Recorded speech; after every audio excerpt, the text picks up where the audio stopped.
beloved Boss Mike Cervera. May impeachable offense ang Pangulong Bongbong Marcos. Naabsuelto, nabasura mga kababayan. Dahil hindi mapatunayan. Paano mga kababayan na mapapatunayan? Diba? Putik na yan, puro chismis lang ho yung daladala ni Latino. Mga kababayan, puro sabi-sabi lang eh. Yung daladala ni Tino, mga kababayan, sabi, sabi ni Libiste. Tapos sabi naman ni Libiste, sabi ni Libiste, kapag ka daw lumabas na yung mga magpapatotoo, kita nyo? Ang gulo-gulo nila, paano mananalo? Hindi nga talaga mananalo yan at hindi tatayo yan. Kaya nabasura ho, yung pong impeachment complaint laban kay Pangulong Bongbong Marcos. Ganun ho nangyari dyan. Tignan nyo to, mga kababayan. Paano nga tatayo? Eto, pasok! Agustinio na hearsay lang ang lahat ng kanyang revelasyon. Kita nyo? Mga kababayan ko, napakaliwanag. Paano masasampahan, paano mai-impeach si Pangulong Bongbong? Puro hearsay lang, puro chismis lang yung daladala. Ayan aminado.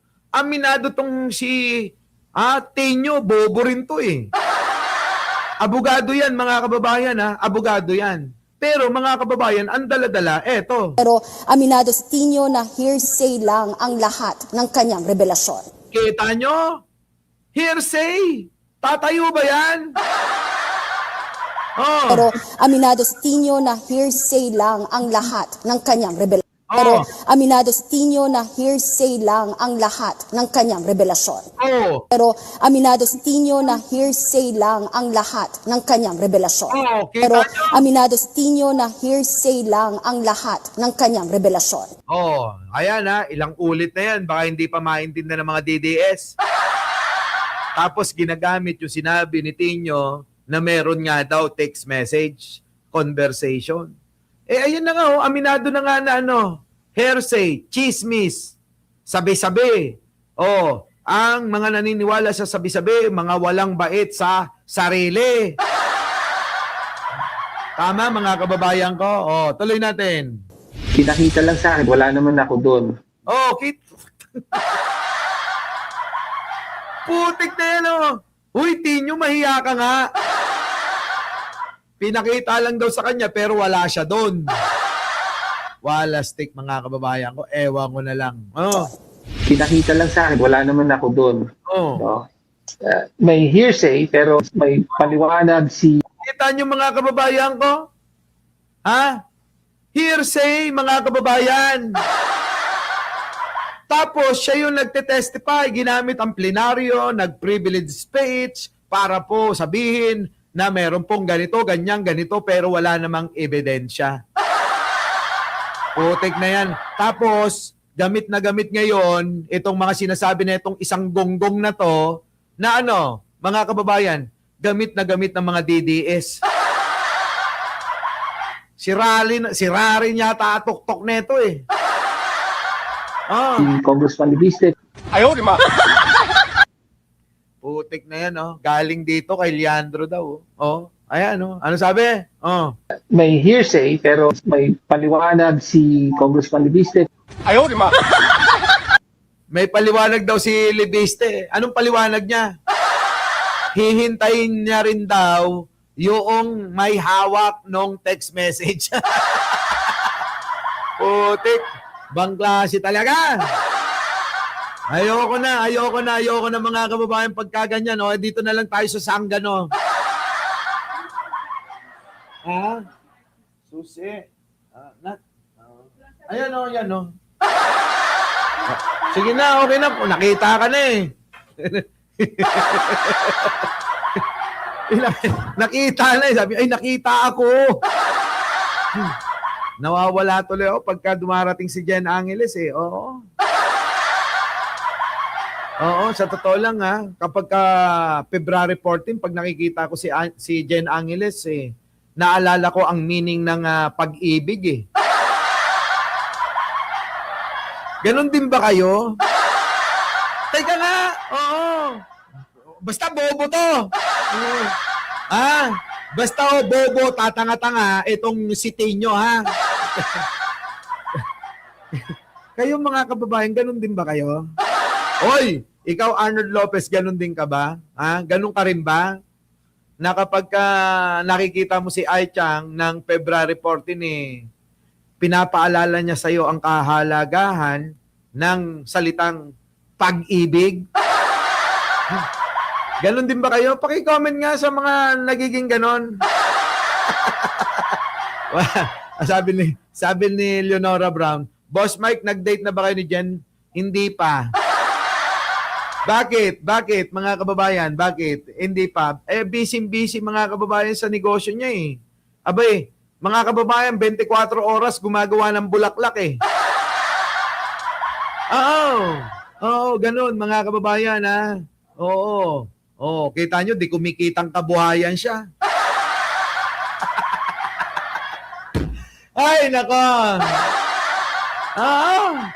Kagabi sabi ko sa inyo, abay, nagulat ako eh. Pag ginising ako mga kababayan, binigyan ako ng bouquet. Putik nung tignan ko mga kababayan, pamatay eh. Sandamakmak na tsokolate. Di ba mga kababayan, dapat ganun. Dapat kayong mga baguhin na natin ha. Mga walang ya kayo. Baguhin na natin. Bakit? Nakasanayan natin ang mga babae ang binibigyan eh. Di ba? Baguhin na natin na dapat ang babae na ang magbigay. Ilang siglo na ang nakakaraan. Di ba? Siglo na ang nakakaraan eh. Puro ang babae ang binibigyan. Baka naman sa ngayon, 2026. Ngayon naman, lalaki naman ang bigyan. Di ba, Kyril? Di ba? Kayo, eto mga kababayan. Flagship to ba? Eto mga kababayan, bigyan ko kayo ng halimbawa. Kita nyo kayong mga babae, pag naabuso kayo, may karapatan kayong ihabla yung lalaki. Pero kapag ka ang lalaki ang naaabuso, katulad namin ng mga lalaki rito at ni Arnold Lopez, pag naabuso kami, wala kaming karapatan para ihabla kayo. Ang dami niyong kalamangan Tama ba? Isipin niyo maigi. Pag ang lalaki ang naabuso, walang karapatang maghabla. Di ba? Pag ang babae, makanti mo lang ng konti. Nako, bausi na parating sa'yo eh. Di ba? Bausi na yan, lagot ka kagad.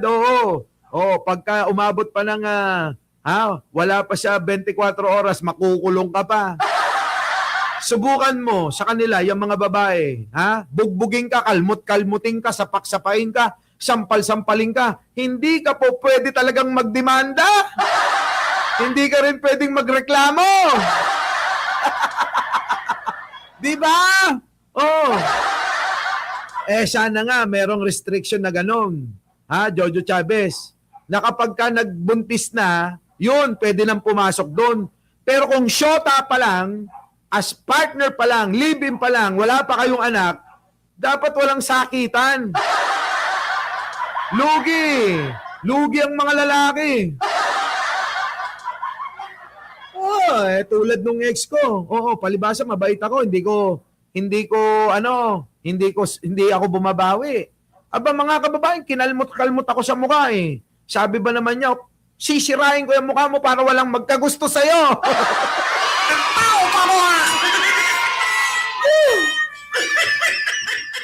Diba? Pwede ba ako magreklamo nun? Wala mga kababayan, wala talaga. Hindi po pwede. Kaya pwede ba, baguhin natin kayong mga babae talaga ang may obligasyon sa lalaki. Kayo naman ang magbigay ng mga bulaklak sa amin. May pinaglalaban pa to si Leonora Brown, no? Ano? Ako, Boss Mike, wala ako kinuha after divorce kasi naawa ko sa husband ko. Pero kinuha ko lahat, tutok ng kutsilyo.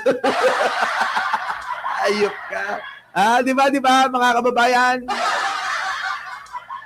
Wow! Biruin mo, sisirain niya mukha mo para daw walang magkagusto sa'yo. Tapos pagdating sa gabi, panay ang sorry. Sorry na, gagawin ko lahat para mapatawad mo ko. Hubad na.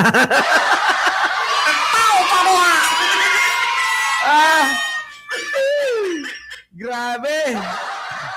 Syempre, kahit na nasaktan ka, kung dila-dilaan naman yung dulo ng tenga mo, no? Di ba? Kung kapakapain yung mga masiselang bahagi ng katawan mo, wala na talaga mga kababayan, wala na. Sige na lang. Putik na matapos mo kung giray-girayin.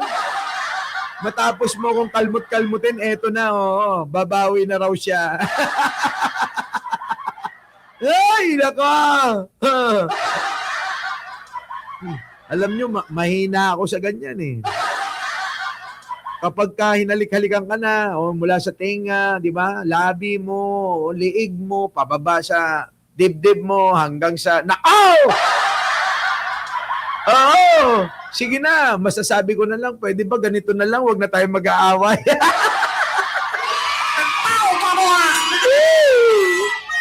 Di ba? Pwede naman palang ganito na lang tayo eh. Pwede ba kaysa awayin mo ko, ganituhin mo na lang ako. Wala talaga eh. Wala. Our beloved Boss Mike.